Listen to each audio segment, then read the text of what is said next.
ఇక్కడ జరుగుతున్న పార్వతీ పరమేశ్వర్ల సంభాషణను విని నేను ఎంతో మురిసిపోయాను.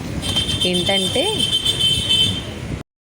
ఆ జగన్మాత స్వామివారిని అడుగుతూ ఉందన్నమాట. ఏమని అంటే, స్వామి ఏంటి ఇలా అదరాబెదరా నన్ను పరిగెత్తుకుంటూ తీసుకొని వెళ్తున్నారు, ఏమిటి విషయం అని. కంగారు ఎందుకు పార్వతి, తెల్లవారితే జనులంతా ఎంతో గౌరవంగా జరుపుకునే ఒక గొప్ప పర్వదినమైన రోజు ఏంటో గుర్తించు అని స్వామివారు అమ్మవారితో అంటూ ఉండగా, అమ్మవారు అంటారు, ఏంటి స్వామి అంత గొప్ప పర్వదినం అని స్వామివారిని అమ్మవారు ప్రశ్నిస్తూ ఉంటారు.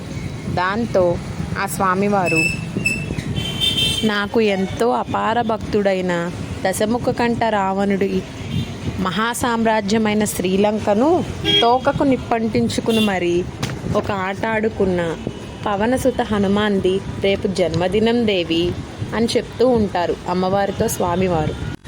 మొన్న శివరాత్రికి వచ్చినప్పుడు నాకు అభిషేకం చేసి నా దర్శనం చేసుకొని వెళ్తూ అన్నాడు ఆంజనేయుడు, ఓ శంకర, ఒక్కసారైనా సరే ఆ జగన్మాతను వినాయక కుమారస్వాములను తీసుకొని రాబోయే నా పుట్టినరోజుకైనా సరే సాక్షాత్తు మీ దీవెనలు ఆశీస్సులు అందించవచ్చు కదా వచ్చి అని అడిగితే నేను ఇలా సెలవిచ్చాను, నాయనా, కైలాసం నుంచి మా అందరి దీవెనలు ఆశీస్సులు నీకు ఎప్పుడూ ఉంటూనే ఉంటాయి, నువ్వు అలా చింతించకు అని నేను సమాధానం ఇచ్చాను. దానితో హనుమంతుడు ఇలా అంటూ ఉన్నాడు, అలా కాదు స్వామి, రాబోయే వైశాఖ మాసంలో జరుపుకునే నా జన్మదిన కార్యక్రమంలో మీరు ఆ జగన్మాతను వినాయక కుమారస్వాములను తీసుకొని తప్పక హాజరు కావాలనేది నా ఆకాంక్ష అని.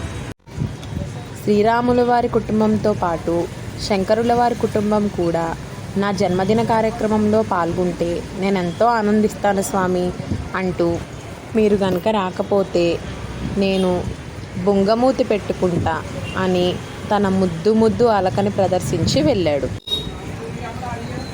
అసలే బంగినపల్లి మామిడి పండులా ఉండే ఆ ఆంజనేయుని మూతి అలిగితే అసలు చూడలేము, చూసి తట్టుకోలేమని చెప్పి ఆలోచించి ఆ అలకని ఎలా తీర్చాలని చెప్పి ఆఖరికి ఎలాగూ మన బిడ్డలిద్దరూ లోకపాలనలో చాలా ముగ్ధులైపోయి ఉన్నారు కనుక వారిని వాళ్ళ పనిలో వదిలేసి మనిద్దరమైనా సరే ఆంజనేయుడి జన్మదిన కార్యక్రమానికి వెళ్ళి ఆశీస్సులు ఇచ్చి రావాలని అని పార్వతీదేవితో పరమేశ్వరుల వారు చక్కగా వివరించారు. దాంతో పార్వతీదేవి, పదండి స్వామి, చకచక ఆంజనేయుడు పుట్టినరోజుకి అంటూ ముద్దుగా ముచ్చట్లాడుకుంటూ విహరిస్తూ వెళ్తూ ఉన్నారు.